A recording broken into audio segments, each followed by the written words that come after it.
Hello, BookTube. Went out and did a little bit of book hunting today, and I went out yesterday.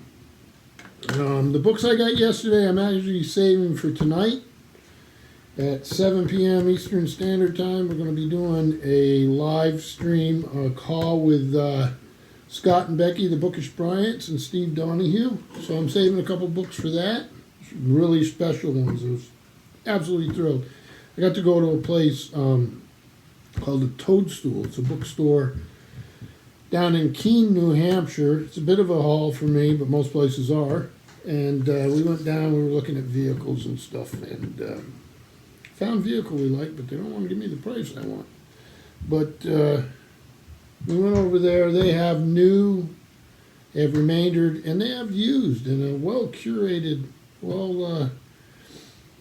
well-chosen group of used books, and I found two real treasures. So again, tonight at 7 we'll show those. But I got some today at Listen. The first one here is a book I should have read years ago, and I never got around to it. Don't own a copy, so I was thrilled to find it, and that's The True History of the Kelly Gang by Peter Carey, a well-known novel. Like I say, I've never read it. Here's the end papers. Hopefully not too much glare. I've had to move around this table a few times just to try to keep the glare down. This one window seems to be the worst offender right now. And this is the first American edition of 2001. The copyright's from 2000. So, out of the 19th century Australia rides a hero of his people and a man for all nations in this masterpiece by the Booker Prize winning author of Oscar and Lucinda and Jack Maggs. Exhilarating, hilarious, panoramic, and immediately engrossing, yet also, at a distance of many thousands of miles or more than a century, a great American novel. This is Ned Kelly's true confession in his own words and written on the run for an infant daughter he has never seen. To the authorities, this son of dirt-poor Irish immigrants was a born thief and, ultimately, a cold-blooded murderer. To most other Australians, he was a scapegoat and patriot persecuted by English landlords and their agents. With his brothers and two friends, Kelly eluded a massive police manhunt for 20 months, living by his wits and strong heart, supplementing his bushwhacking skills with ingenious bank robberies while enjoying the support of most everyone not in uniform. He declined to flee overseas when he could, bound to win his jailed mother's freedom by any means possible, including his own surrender.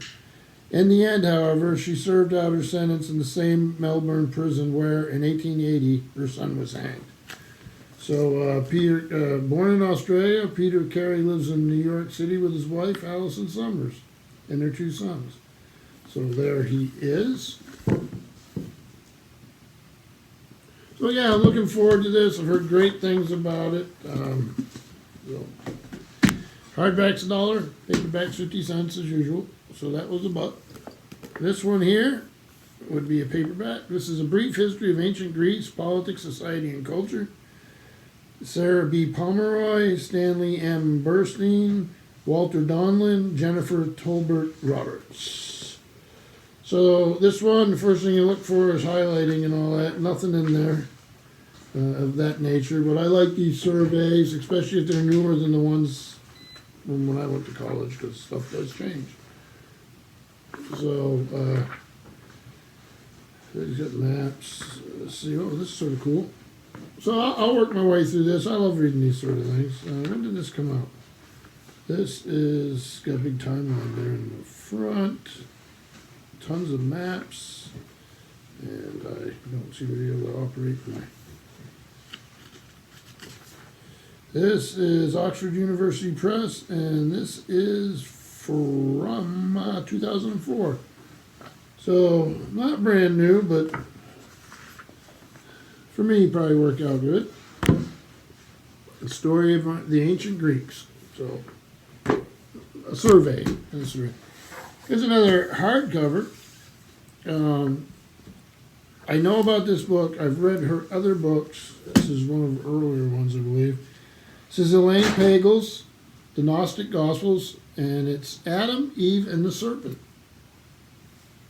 Anything by her, I'm going to give a shot. There's a little red dot on it. I don't know why. It's probably a remainder or something.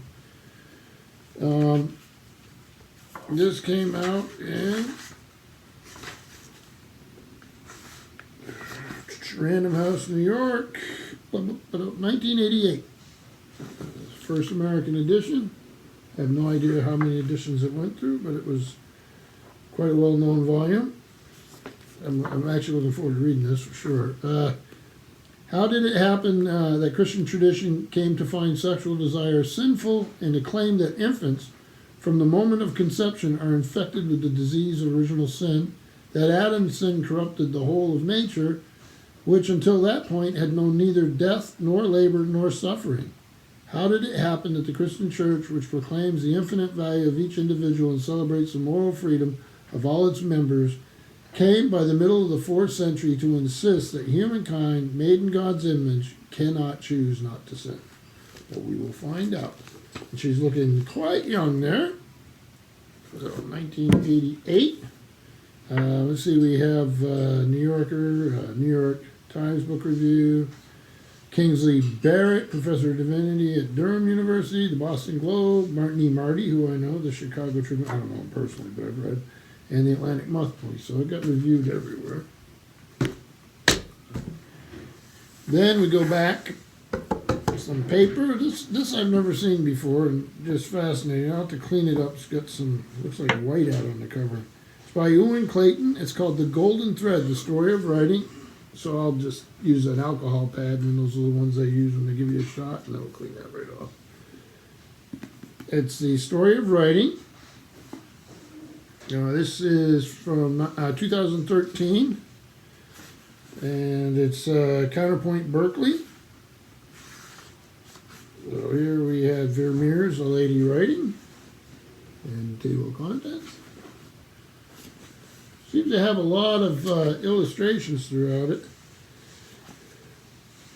Little spot illustrations, black and white. There's some tiny little pencil check marks, which I'm fine with. I could care less. Just as long as I get to read it and enjoy. So it's a story of writing. So this should be fun. Then on writing. I don't know how many times I've had copies of this book, and I've had better copies, but this is the paper version. I usually give it away. Stephen King on Writing, a Memoir of a Craft. A memoir of the craft. Yeah, maybe that's what I said. Who knows? So I know this has been read by many of you. So this one is Scribner. It came out in 2000. This book I enjoyed. First forward, second forward, and third forward. So I guess it's come out more than once. Just his take on the craft of writing. Then here I have something I have no idea about. I mean, I know who the author is, but I didn't know about this. This is Brecht, Life of Galileo. Isn't that Brian, what's his name, the actor there? Brian, it's escaping me. Maybe they'll say who's on the cover. Cover for, Brian Dennehy as Galileo in the 1986 Goodman Theater production. Well, that's sort of cool. Huh. So, Life of Galileo, a play by Bertolt Brecht. It's, like I said, I don't know anything about it. Translated from the German by John Willett, edited by John Willett and Ralph Manheim. Arcade Publisher in New York. Looks like the copyright's originally in 1940. The first arcade paperback's 1994. And this is, I think, the second printing of that. So I don't know if they were using it in schools or what. Life of Galileo depicts one of Brecht's most compelling creations. The great Renaissance scientist in a brutal struggle for freedom from authoritarian dogma. Unable to resist his appetite for scientific investigation, Galileo comes into conflict with the Inquisition and must publicly abjure his theories. Though in private, he goes on working. Ranking alongside Mother Courage and Mr. Puntilla, Galileo is one of Brecht's truly brilliant characters, immensely alive, human, and complex. Brecht was born in Augsburg, Bavaria in 1898 and left Germany in 1933 when Hitler came to power. He lived in the United States for 7 years, settling with his family in Santa Monica and New York, and continued to work on plays and films. After the war, he returned to Germany. So, yeah, if anybody knows about this, just leave a comment or something. I've never seen it performed. I don't know anything about it, but my knowledge of the theater is rather embarrassing. And then this final one, another one I'll have to clean up a little with one of those little alcohol pads. This is Bill Bryson, and it's Bryson's Dictionary of Troublesome Words, a writer's guide to getting it right. So you see a little discoloration, I can fix that up, no problem. This, Broadway Books, New York. And when did this come out? 2002. There you go. Looks like he's got a nice big introduction.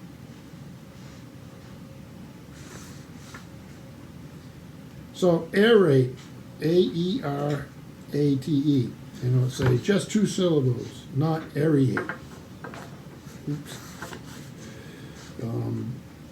Ambidextrous, not ambidextrous. Okay.